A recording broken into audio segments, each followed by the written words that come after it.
पहले भीम आर्मी तैयार रहेंगे तुम्हारे सामने। सम्मानित साथियों, मैं तुम्हें कह देता हूं कि राजनीति में पावर होता है, राजनीति में ताकत होती है, राजनीति में पावर नहीं होता, राजनीति में ताकत नहीं होती तो योगी आदित्यनाथ जी गोरखपुर का मंदिर छोड़कर राजनीति की गद्दी पे नहीं बैठते। सम्मानित साथियों, 2023 मध्य प्रदेश में चुनाव है और दोनों हाथ खड़े करके मुझे वचन दे कि अब महलों में बैठने वालों की राजनीति नहीं चलेगी, सड़कों पर राजनीति करने वालों की राजनीति चलेगी। सम्मानित साथियों, अब वो दिन गए, तुम कहते थे कभी हमें जातियों के नाम से अपमानित करते थे, कभी हम जातियों के नाम से गाली देते थे। सुनो, ये गांधी जी के हरिजन नहीं है, ये बाबा साहब के अम्बेडकरवादी है। कसम से अगर देश का अपमान करोगे, समाज का अपमान करोगे तो जबान बाहर खींच के ले आएंगे, वो बहुजन के शेर हैं।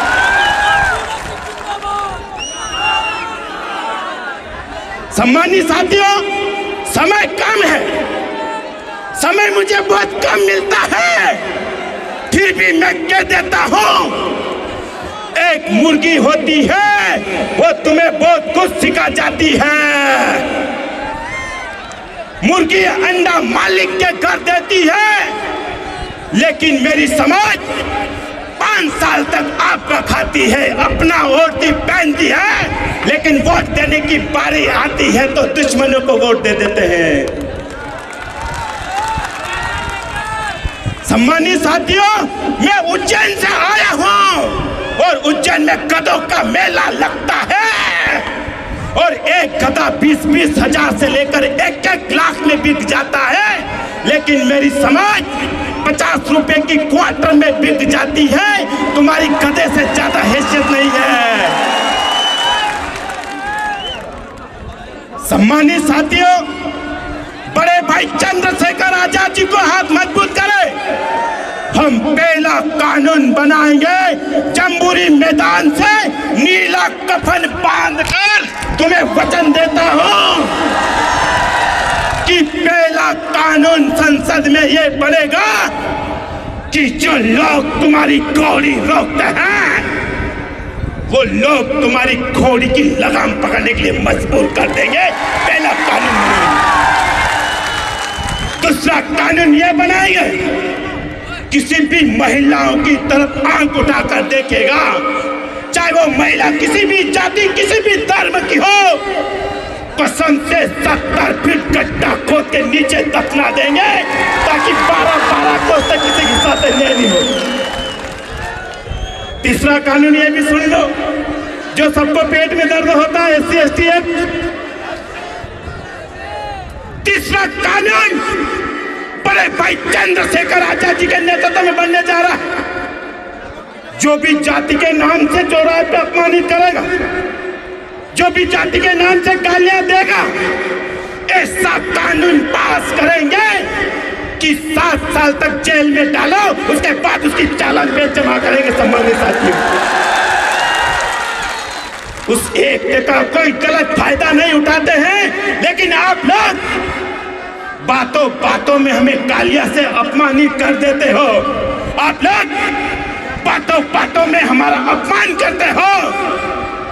इसलिए मैं कह देता हूं, सम्मानित साथियों, गांधी जी की टोपी में वोट नहीं है, बाबा साहब के कोच में वोट है।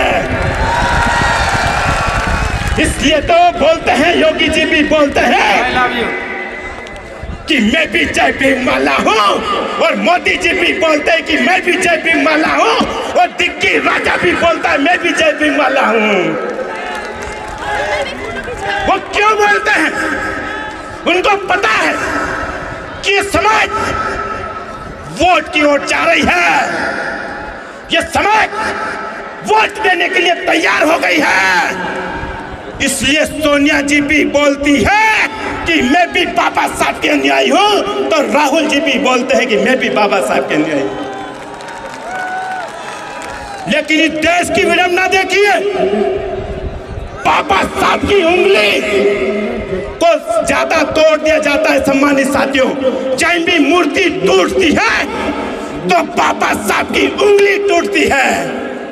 मैं तुम्हें वचन देने आया हे भीम आर्मी के शेरों, इस देश में भीम आर्मी वालों की मूंछें और बाबा साहब की उंगली बहुत तकलीफ दे रही है, तो मूंछें बढ़ाओ, ताव दो, ये अधिकार मेरे बाबा साहब देते हैं।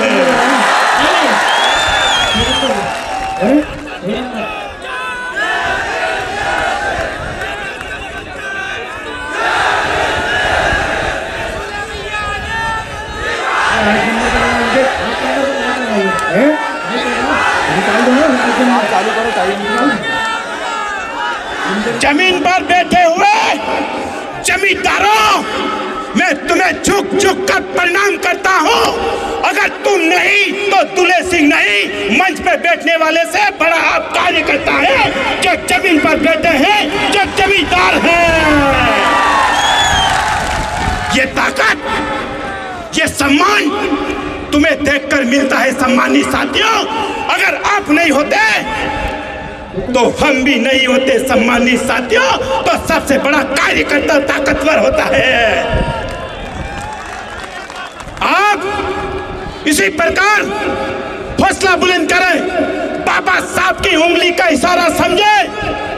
बाबा साहब ने कहा, हे मेरे समाज के युवा, उठो, आगे बढ़ो, उस मंदिर मस्जिद पर कब्जा करो जहां तुम्हारा भविष्य बनता है, जहां तुम्हारा भविष्य सुधरता है। सम्मानित साथियों, वक्त की गरिमा को ध्यान में रखते हुए सम्मानित साथियों, मैं उधम सिंह का बहन हूं और रविदास जी का अन्यायी हूं, इसलिए जोर से बोलता हूं, आवेश में आके बोलता हूं। सम्मानित साथियों, मेरी बातों से अगर किसी को ठेस पहुंची है तो मुझे अपना माफ कीजिए।